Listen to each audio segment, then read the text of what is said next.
Dans les préférences d'Audacity et dans la rubrique clavier, vous allez pouvoir paramétrer des raccourcis sur mesure. Et si vous travaillez souvent dans Audacity, ça va vous permettre de gagner beaucoup de temps, puisque il y a un certain nombre de tâches qu'on va refaire un grand nombre de fois lorsqu'on fait de l'édition et de l'enregistrement.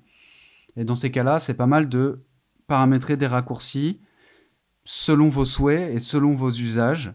Pour ma part, j'aime bien paramétrer un raccourci pour le zoom, zoom avant, zoom arrière, puisque c'est quelque chose qu'on fait très souvent, et ça fait gagner pas mal de temps. Donc je vais aller dans Rechercher, Zoom, et par exemple, je vais cliquer sur Zoom avant, je vais faire Attribuer, et je vais appuyer sur T.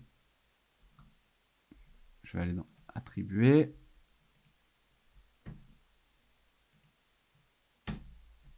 et je valide.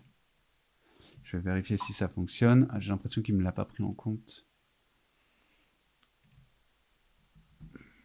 Bon, a priori, il a gardé Shift.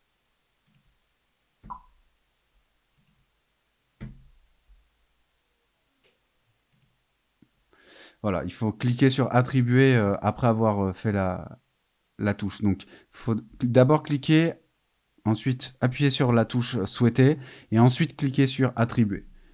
Je valide, et là, ça fonctionne. Donc, quand j'appuie sur T, ça zoome en avant. Donc, je vais faire la même chose pour le zoom arrière. Donc, je tape dans Rechercher Zoom, Zoom arrière, T, R, pardon. Je vais faire R par exemple. Attribuer, valider. Et là, lorsque je fais R, ça me permet de zoomer en arrière.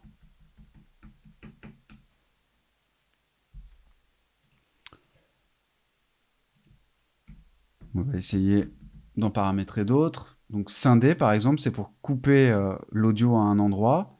Je vais mettre B, attribuer, valider. Et là, lorsque je clique sur B, lorsque j'appuie sur B, on voit que Audacity m'a créé une séparation. Et si je veux, maintenant, je vais pouvoir décaler mon audio à partir du point auquel j'ai créé ma séparation. Voilà, c'est quelques raccourcis que je vous suggère, en fonction de vos usages bien sûr, mais ça vous permettra de gagner beaucoup de temps par la suite.